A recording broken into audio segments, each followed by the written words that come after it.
line. This meeting is being recorded. Can make an opening.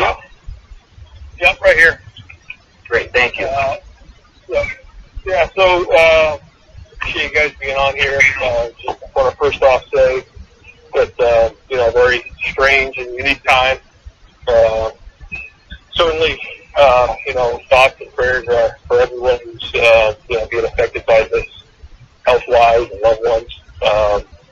It's been a unique time for our staff and for our players for sure. But I first off want to just say that I think, Governor DeWine, President Drake, and Gene Smith have really done an excellent job so far of getting out in front of this, communicating, and just handling this, the right way. And so, with their lead, we've been doing the best we can to follow the protocol, with our players. Anybody who's in the dorms now, at home for the most part, there are a few guys who are in dorms still, but the majority of everybody is at home. There are a few guys who are living, at their apartments locally. But as of now, all organized activities and everything is really shut down. And really, at this point, guys are just kind of at their house for the first week of academics, and all of our stuff is moved online or virtual. So, our staff is doing a great job. Our administration is doing an excellent job in terms of communicating with everybody. I think the student athletes are doing a really good job communicating as well. They kind of live in a world right now of technology. So I think make sure that we have constant interaction with them, but then also their families. They're home. It's very, very different, kind of a unique norm. And so, we're taking one day at a time. We're not sure what the future brings. And each week kind of unveils something new that might be coming down the road. And so we're just going to keep doing the best we can and just tell staff that the number one thing is taking care of their health, of them, their family. And then secondly, just communicating the best we can with our players and try to help them navigate through these times. With that, Jerry, we'll just kind of start with any questions. Okay, sounds real good. Thanks so much, Coach. We're going to open it up with Dave Biddle from 24/7 Sports with Nathan Baird on deck. Dave, go ahead. Hi, Ron. First of all, thank you for doing this, Coach. You guys are having an amazing recruiting run, regardless of the circumstances. Just at any point in time, this would be amazing. And given that we're in a quarantine right now, how do you explain just how well you guys are doing on the recruiting front? Well, I think recruiting is set up. I think we did a great job in a tough spot this winter. We lost that 1 week in December because of the championship game, and then we're getting ready for the bowl game, and we're really only out 1 week, and then typically in January you have more than just 2 weeks in a row. So we maximized our time really well, but also got ahead of this thing. Even in the last year, Tony, our staff, has done a great job of staying in touch with this class. From this time last year, we're working so far ahead that those relationships are really, really strong. And so we're just doing a great job communicating right now. I think there's a lot of excitement around the program and what we're building on both sides of the ball. And again, I just think, we've been doing this for a while now with this class. So there's been a lot built up. It's not something we just started a few months ago. And so, we're doing the best we can to communicate with these families and using FaceTime and different things to communicate, try to answer the questions the best they can, even though right now they're not able to visit on campus. And Ryan, just one more thing for me. You guys landed Trey Sermon. Just what is your vision for Trey Sermon in this offense, and when do you expect he'll be medically cleared? So I actually can't comment on anything like that because, he's a recruit. So, unfortunately, I'm not able to comment on any of that stuff. And, the NCAA rule right now put a stop on even signing financial aid agreements right now. And so until that ceases and passes, I'm not able to comment on any of that stuff. Thank you, Coach. Okay, next up is Nathan Baird from Cleveland.com with David Hale on deck. Nathan?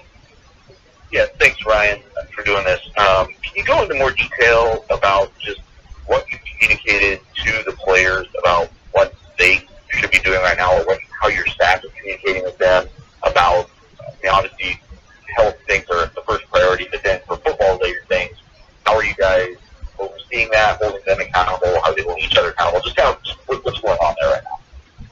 Yeah, well, we're trying to stay in constant communication. I think in this generation especially, they're just so used to such great feedback.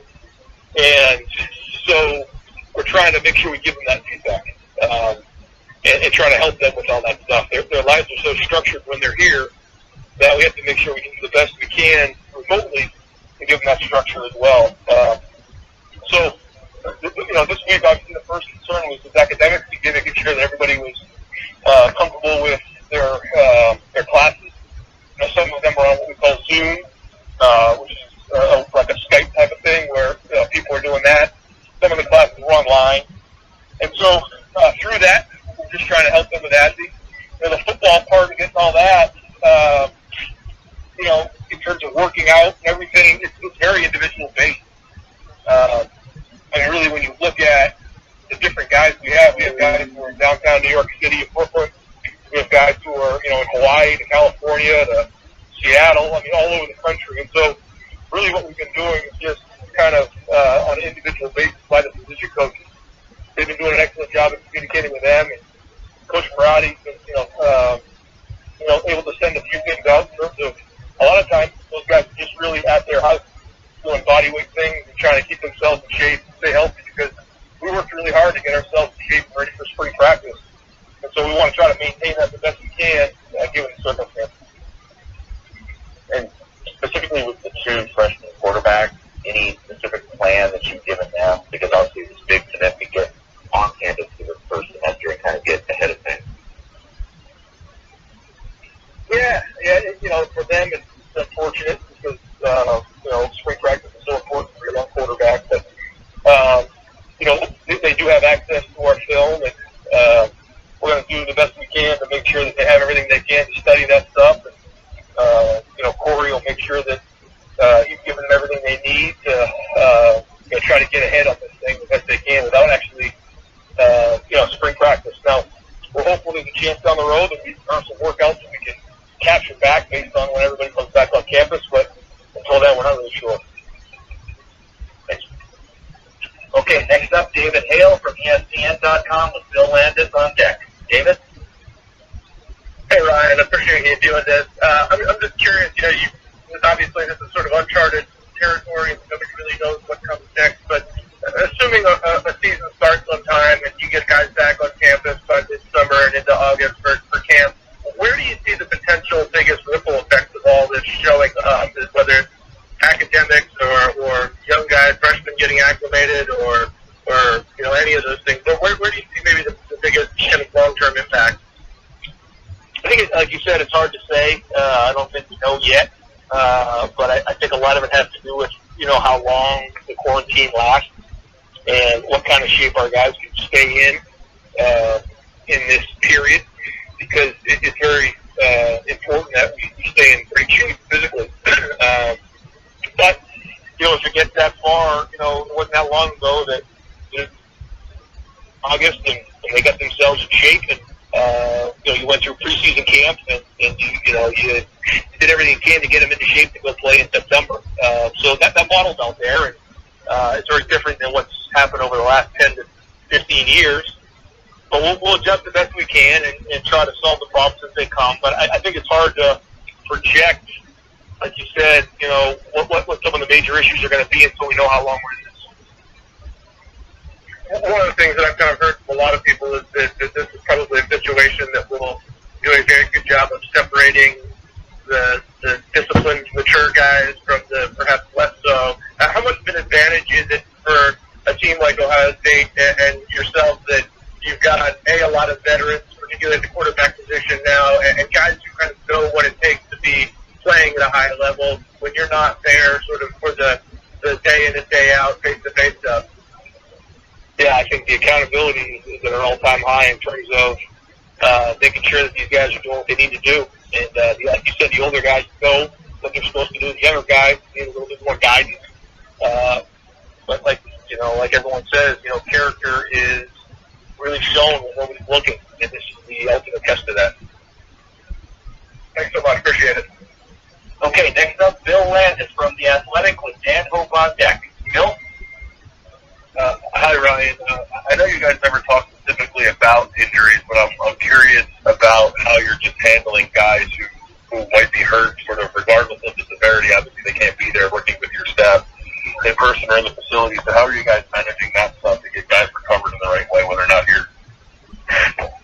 So if there's guys who are not here and they've gone home, Sean Barnhouse and our athletic training staff have set up arrangements for them to do their rehab back at their home. If they are in town, then they've been using the crane, and the crane has been open for them, and that's what they're going to be doing their rehab right now. That's their location. And I'm just kind of curious, like, if maybe you could give an example, even if it's just with one guy or maybe something you've done, just sort of how you've been trying to teach football or coach football virtually and remotely. Yeah, there's a lot of tools, and there's a lot of things that we can use to try to help with those things. But we are under an 8-hour a week under care, where these guys have to they can do their workouts, those kind of things. But there's a limit to all of that. So our guys check in academically and do those type of meetings. But we do have those tools, and we do have some of the teleconference stuff that we can use as time goes on to help our guys move it that way. But it is limited just because of the care hours. All right, next up is Dan Hope with 11 Warriors with Austin Ward on deck. Dan? Hey, Ryan, you put out a couple messages on social media about mental health, sharing those with the community. Obviously, that's something that could affect your players and your staff at a time like this. Just what have your messages been to your team about making sure that they're taking care of themselves mentally and emotionally? Yeah, our in sports psychology, we have really two of those, and then also two other athletic counselors, and they've sent out a bunch of messages just about ways to stay mentally healthy. They've been, they still offer resources for our guys as well, and I think they're doing a great job of being out in front of it, communicating with them through email, and making sure that they understand that those resources are still available to our guys during this time, and also for our staff, really. But yeah, you're right. I mean, it's a unique time, and there's a lot at play here. Obviously, the health part of it. There's a financial part of it.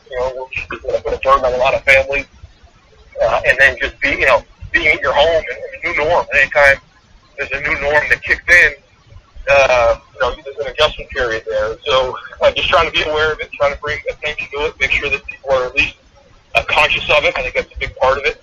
And, family members are talking to each other, and obviously for our guys, let them know that the resources are still here for them.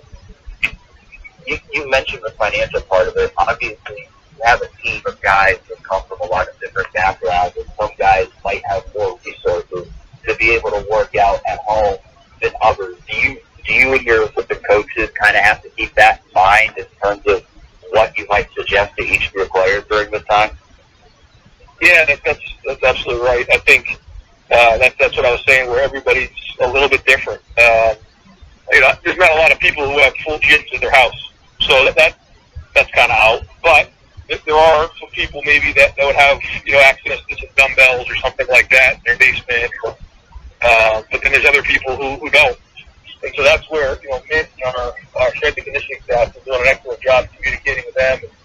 Some bands and different things, body weight stuff, sending them some videos to help them with just how they're going to operate, in their own home, and how they can keep their strength and their weight up. Trying to, even if it's just running down the street or whatever it is, running wise, trying to give them those things based on what they have, because everybody's in a unique situation. Thanks, Brian. Next up, Austin Ward from Letterman Row with Tony Gurdman on deck. Austin? Thanks, Jerry. Ryan, I realize that none of us know exactly how long it's going to last and when football can resume, but if hypothetically you got to do something like an NFL mini camp or OTAs in the summer, maybe before training camp to get them back. Is that a News Radio 98.3, Mansfield, News.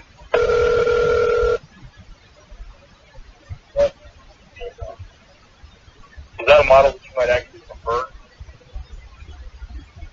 Yeah, I do. You know, I think one of the talks, we're all going to get together as Big Ten coaches, athletic directors. There's so many things coming at junior administration right now.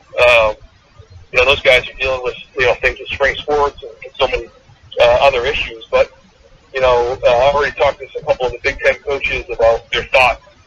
I do think that, you know, some places have already had, you know, 9 practices. There's some that have had more than that. And I think that's a little bit of an unfair advantage. Also, they've had 20-hour work weeks. Well, we only had 1, and they've had several. And so there's a little bit of inequality there. Now, we certainly understand the situation is very unique, and we have to take that into consideration.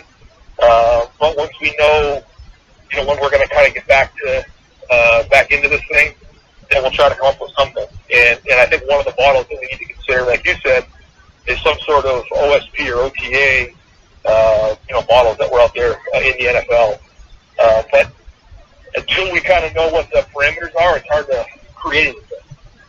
And, you know, maybe it's, you know, having, you know, 10 guys work together in the building at once, and then they leave and another 10 come in. I'm not sure how that's all going to look. And so it's hard to come up with a model until we know exactly what we're dealing with. But I think there are some things like that out there that are definitely worth the conversation, yes. When you describe sort of the communication with the players, Matt, being, you know, you want the unit leaders and the coaches to lead that. How many players are you able to communicate with directly? What do you want your role to kind of be if the coaches are leading some of that direct communication? Yep. So we have two conference calls a week as a staff, and we go through just about every kid and each area: academics, strength and conditioning, football, all those types of things. And then, you know, I try to send out messages as many times as I can, whether it's a video message or a text message.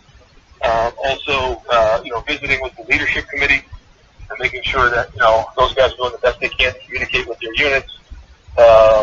We have a group of about, I think it's like 24 of the leadership committee. And so doing the best we can that way. It's kind of hard to rally everybody together. You have 120 some odd players, and you're all in different parts of the country, whether it's time zone restrictions or whatever it might be. So we've been doing, I think, a really good job of you know, communicating to the position coaches. But I do the best we can through text message, video, to communicate, you know, a unified message as many times as I can within the week. Thanks, Brian. Next up, Tony Gertman from the Ozone with Kyle Rowland on deck. Tony? Brian, thanks for doing this. My question kind of goes along with Austin's. What is your typical day like? When you wake up this morning, how does your day start, and when does it encompass? Yep, it kind of depends on the day, but for the most part, you know, it's waking up and watching film. We use the morning to, you know, try to watch whether it's our spring cut-ups, study an NFL team, watch your upcoming opponent. It's a great opportunity to study film. So that's kind of the morning, and then quickly get into recruiting. You know, try to get as many guys as we can on the phone and find out what's going on in the recruiting world through text message and having those guys call in. Also evaluating film. It's a great opportunity for our staff to spend a lot of time evaluating film, which typically, you know, Mark and his staff do a great job of that. And we get to watch some highlights, but now we're kind of diving into some profile tape, some game tape, which is really valuable. And then, you know, try and do the best we can to, you know, just get with our staff and figure out, you know, what's going on, if there's any issues that are going on, communicate with Keith Smith, you know, regularly, communicate with Diana Sabo regularly, Brian Boltolini, Ryan Stanford, just constantly communicating with them throughout the day, trying to figure out where the issues are and where we need to go next.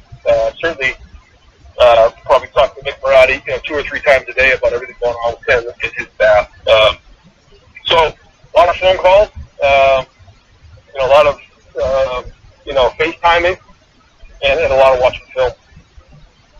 And then you mentioned that some players are still in the dorms right now. Is that correct?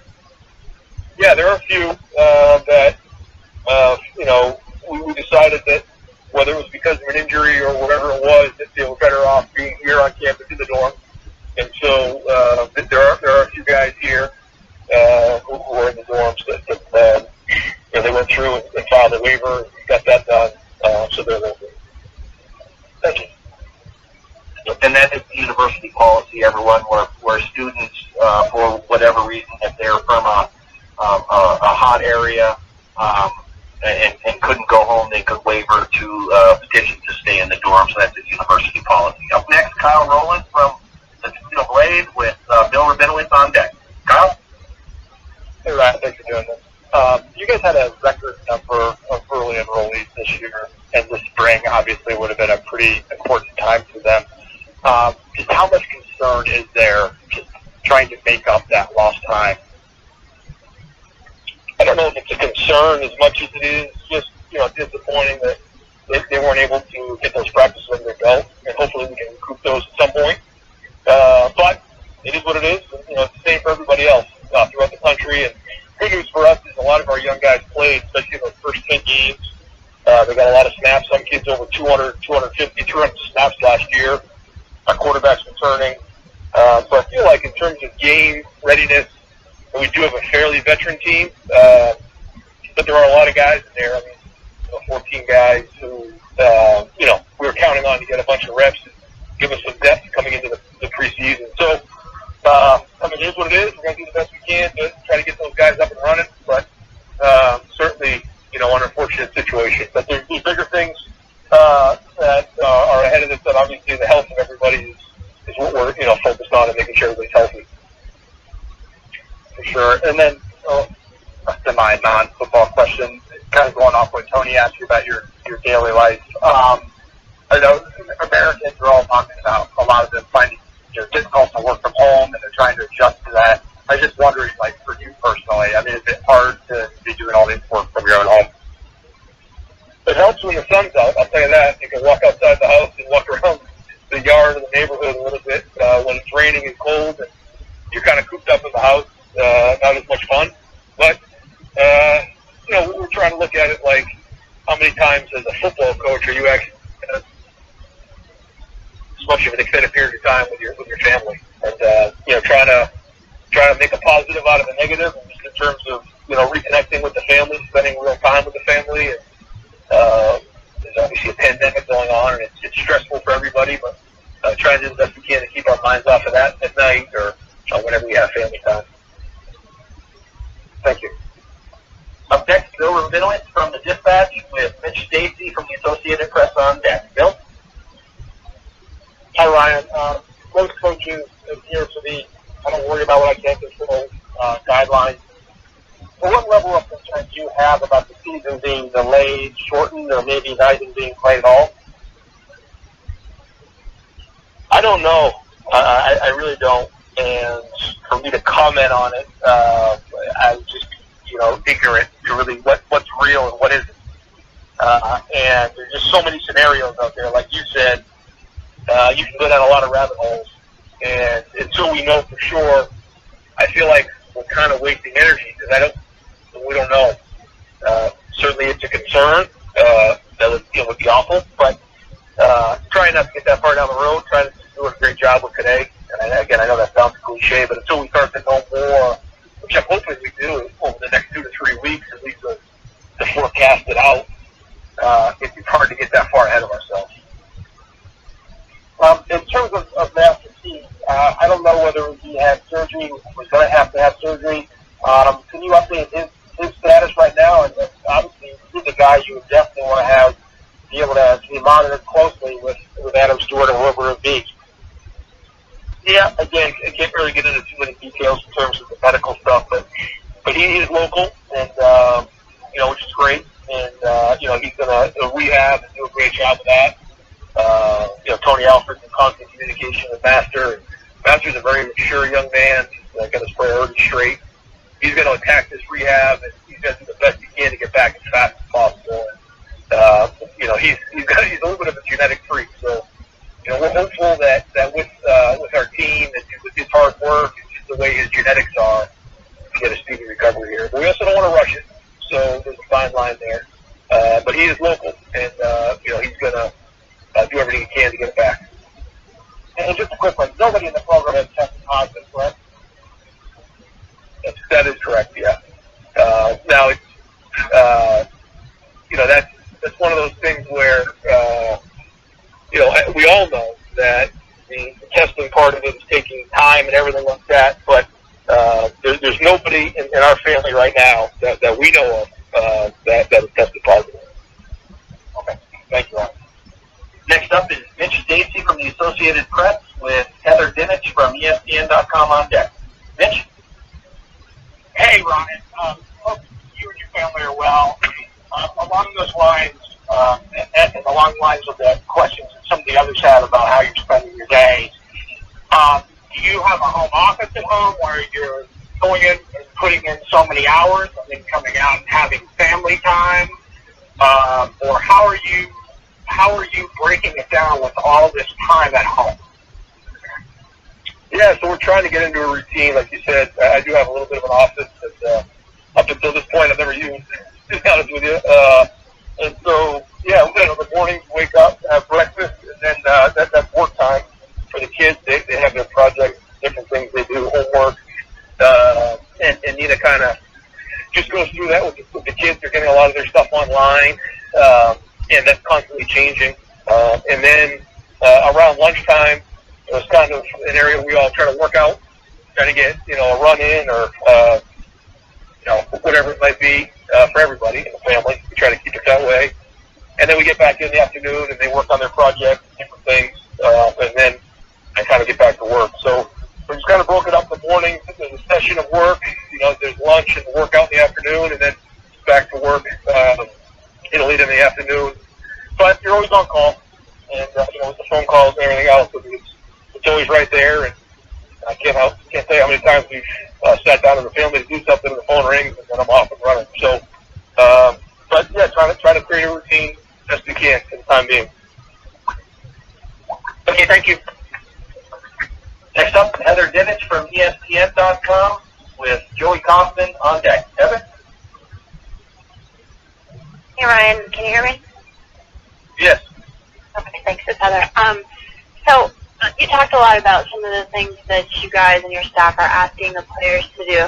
How are you holding them accountable from afar? I've talked to coaches who are having players send in pictures or videos of workouts, of meals that they are eating. Are they keeping diaries? Do you monitor them by Fitbit? What are you doing to know that these things that you're sending out are not only being received but are being done and they're not just sitting on the couch? Yeah, there's only so much you can do with that, because of the care hours. So we're very sensitive to that. But there are different things that we're doing just in terms of communication and accountability. We have the messages with our players.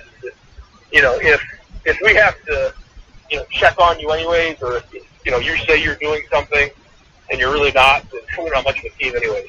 So we have the guidelines, set them out. We've talked to them about the different things that are there on a daily basis. Certainly they could not do it, but then we have an awful team if that's the case. And so just constant communication within the position coaches, units, to make sure that they're talking about it. They're doing a great job. I think our family's parents have been excellent. They're with them every day, and so constant dialogue about how workouts went or whatever that day. But to sit there and say, we're going to monitor them through a Fitbit or something like that on their what they're doing, we're not going to go down that road. There's just too many things that I think are a little dangerous in terms of the care hours and what we're going to hold them accountable. So we give them things to do, we give them guidelines, and we think that the leaders and the position groups will do a great job of talking them through and making sure that our guys come back and at least close to the amount of shape that they were when they left. I know there's going to be a little bit of some time in there. We have to get them back into shape a little bit, but the smaller that gap is, the better follow up, can you be a little more specific about what exactly you guys are asking of them? Are we talking about an hour workout a day, 3 days a week, 7 days a week? What exactly are you guys asking them to do? Well, each unit and each position, there's different things, and so like I said, individually, based on where they live, it's different. If somebody has weights and stuff like that, then they're lifting weights. But some people are, there's guys in cities throughout the country that just have their house, so they kind of have to monitor their routine or adapt their routine a little bit differently. So we're trying to work with them, and it's pretty unique to the individual. Yep. Next up, Joey Compton from the Dispatch with Doug Lamerise on deck. Joey?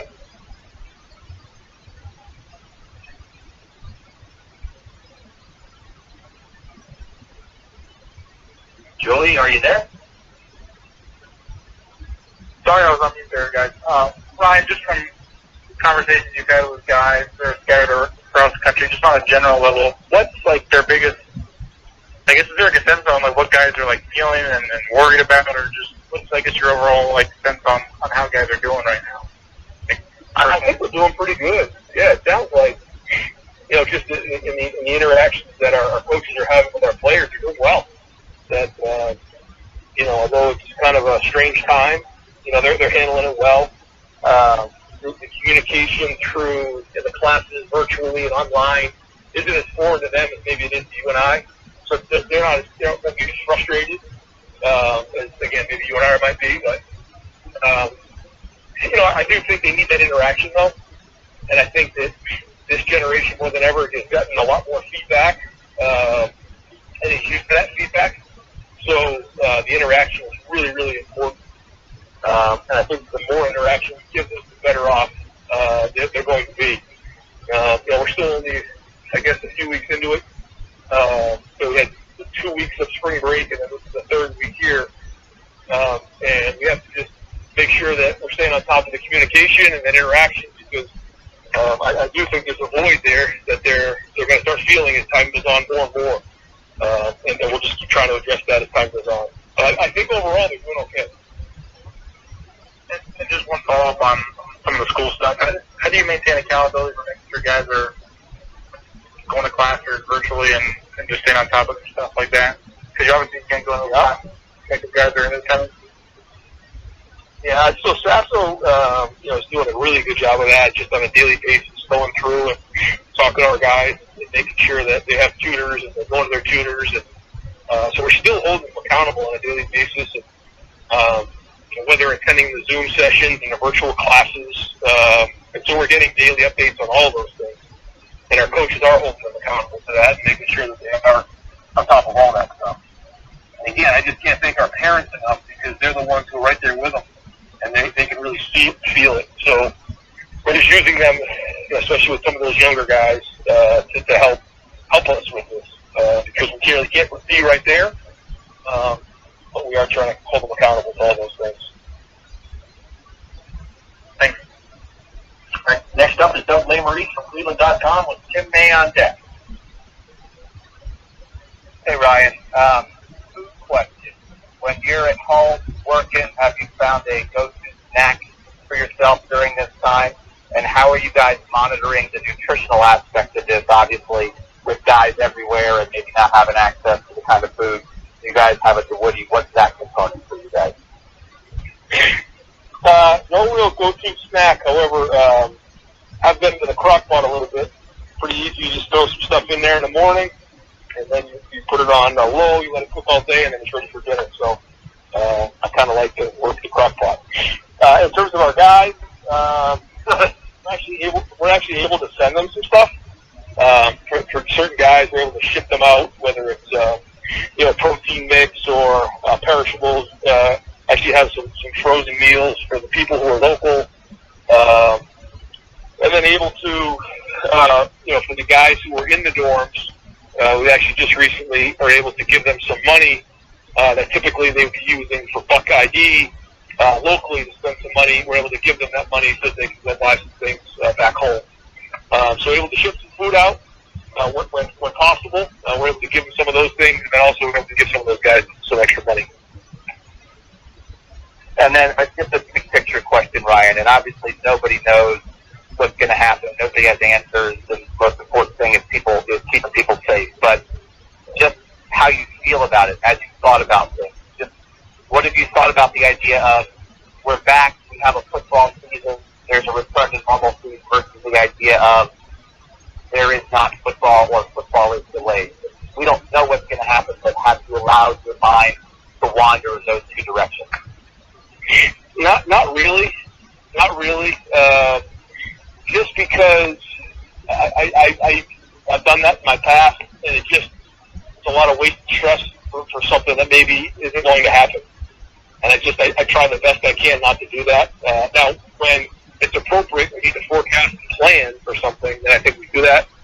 But, there's just so many things that could happen, and you can just stress yourself out, worry about it, but maybe it doesn't even happen. So, certainly, pray and hope that this thing, starts to, flatten out soon, and we can solve it from there. Okay. Up next, Tim Main from Letterman Row with Patrick Murphy on deck. Tim?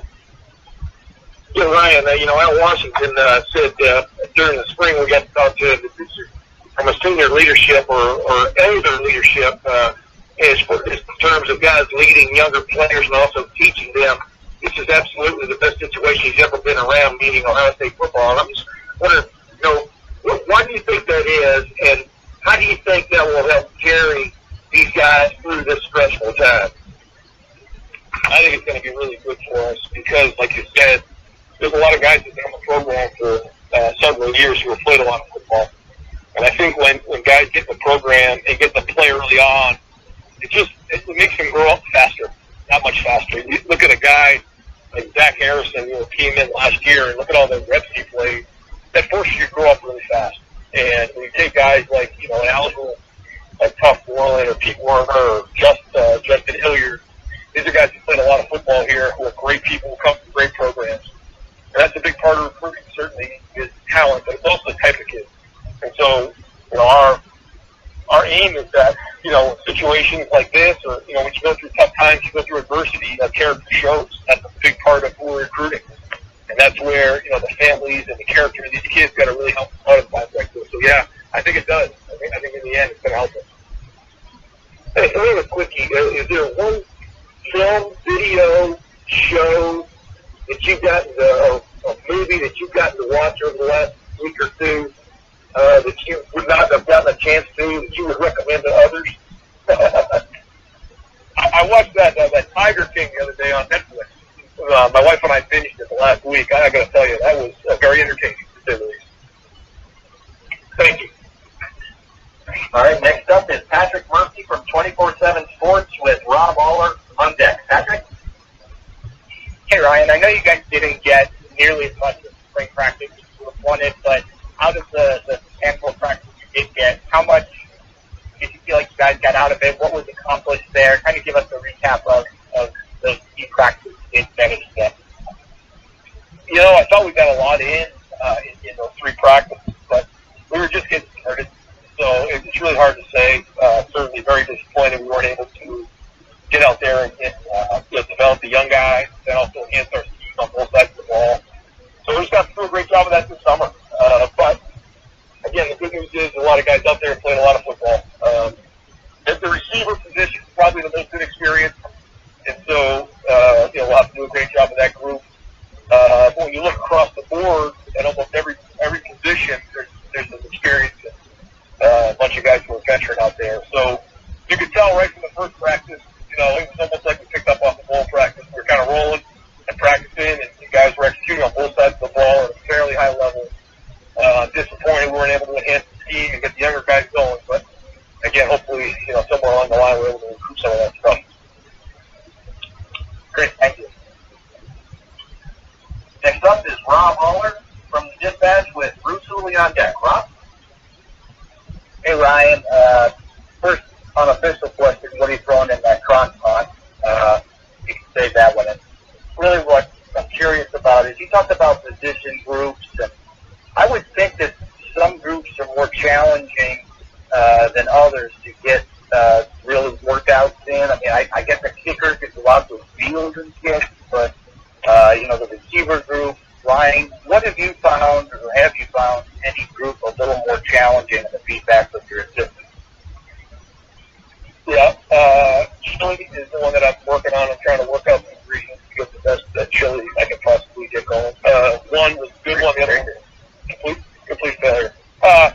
So I would say probably, like you said, the ones with the most room, that need to throw and catch, just run in large distances are probably the biggest challenge in terms of that. For offensive linemen, though, when you don't have the equipment to punch bags, do those kind of things, that's a challenge. So they all kind of have their own challenges. But again, like let's say you're in inner city, New York City or wherever, and you're a wide receiver. There's not a lot of options if you run down, the middle of the street or whatever to try to work out. So those are the challenges we're trying to work through. I mean, if you're an offensive lineman and you don't have, bags to punch or sleds to push, that's a challenge. So, again, I think the coaches do an excellent job of being creative, trying to find different ways, but also, not, towing the line and making sure that we're keeping everybody safe. Thank you. And a follow-up, I know you're taking it day by day, but so working backward, let's say the season is delayed or whatever, what's the latest, how much time do you need as a program, and talking to Mickey, how much time do you need as a program to get guys ready from a safety and a performance level, would you say? Yeah, I don't know the exact level on that. That's a good question. There's probably some studies that need to be done on that. I think so much of that has to do with, what kind of shape are they in before we get into pads? I mean, do we have time with them before we start hitting? Or is it the first day we get them, they go into pads, with acclimatization, getting them up and running. So I think there's a lot that goes into that. I think it's a great question. We're going to have to do a lot of studying on that. But again, there wasn't that that long ago that, guys reported to camp and we just got up and running. There was really no organized stuff in the summer. So I think if we get that far, that's going to be a conversation that we'll have to do a great job with. Good luck with the chili and banks. So we've got time for two more questions. Next up, Bruce Hooley from Sports Illustrated Maven with Ari on deck. Bruce? Ryan, I know one of the things you wanted to accomplish in the spring, our perception at least, was that you wanted to sort out backup quarterback. C.J. Stroud, Jack Miller had designs on that. Obviously, the gunner there. But can you say whether C.J. and Jack have returned home? How much coaching can you do? How complicated is it, or how much does it complicate getting those guys up to where you wanted them to have them to be in the spring, given the circumstances you're operating under? I was very impressed with how both of them came in and worked, just their approach and the way they were able to take the offense to the field the first three practices. Again, of all the people, I'd say the receivers and those two quarterbacks are the ones that are going to really miss spring practice the most. But it is what it is, and we're going to have to do a great job, like you said, of getting them to film and letting them study. And there's nothing like taking reps, though. You can do a lot of that stuff and watch film and do that, and those guys will. And they'll do a great job, and Corey will do a great job with them, putting the plan together, throwing plan back home where they are. Yes, they are back home, Jackson, Arizona, and CJ's out in L.A., but there's nothing like taking snaps. So, the sooner we can get them under center again, the better off we're going to be. This is a bit of a spin on Rob's question about how long it will take you to get guys ready. There's been some talk that the season may be shortened. I wonder, from your perspective as a coach, how long of a season do you need to feel like you're crowning a legitimate national champion? Is a 10-game season, which is what it was in 1969? Is a 10-game season adequate to you? And when do you get to the point, maybe on the calendar, where you feel like not enough time exists to play a season? I have not given that any thought. So I don't know. I don't know about that. I would be, certainly before anything like that were ever to come up, I'm sure there'd be a lot of conversation between coaches and ADs. I'm sure there's a lot of things that play there, a lot of ripple effects. If we get that far, I'm sure that a lot of research, I'll probably have more of an idea of that if it comes up. But right now, I would say that I've given that really any thought. So I couldn't intelligently answer that right now. Thank you. All righty. We'll anchor this call with Ari Wasserman from The Athletic. Ari? Hey, thanks for getting me in, Jerry. Ryan, recruiting calendar set up a bit, right? With, offers and things going out early. But with kids not being able to visit and, your time with them in person being completely diminished during this very important time, do you think there needs to be any reform in terms of the signing day and how things play out between December and January? Because if this thing goes for a few more months, you guys might only have 6 or 8 weeks to actually get kids on campus. And when it comes to, your guys' fit, what is good for them, it doesn't seem like it might be enough time.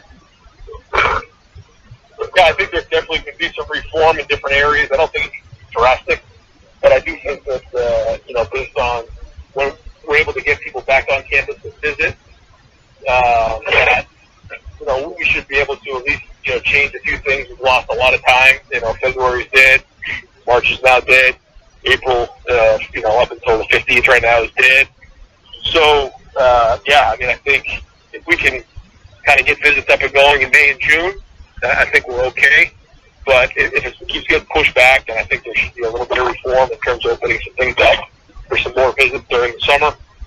Not to eat up the whole summer, but I do think that, guys need to come visit and come see what campus is all about in recruiting. So, I would say that, we definitely need to look at all those things. And one last thing, Ryan.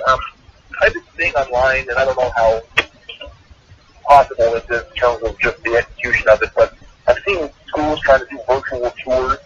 I know that you guys are doing FaceTime, talking to your kids all the time, but have you guys explored the potential of, spending a long period of time with individual recruits on the phone and taking them around campus in smaller groups for these virtual tours or anything like that? Yeah, we were doing a lot of things like that. We're not really doing, we can't have somebody out on campus really, so it's hard for us to kind of organize all that in a short period of time. Most of the guys we've recruited have actually been on campus and seen it. Not all of them. And so we're trying to do the best we can, and whatever questions they might have, answering those questions. But so many of them have actually, been on campus already because it just goes so far in their freshman, sophomore year. But yeah, FaceTime and sending them videos and things like that is something that can certainly help during this time. Yeah. Thanks, Ryan.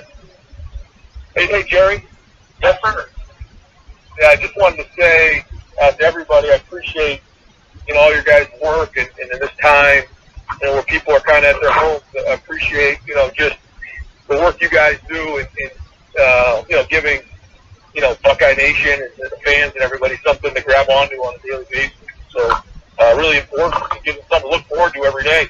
I know there's not a lot to report, but certainly anything I can do to help, our staff can do to help during this time, and have something for Buckeye Nation to grab onto.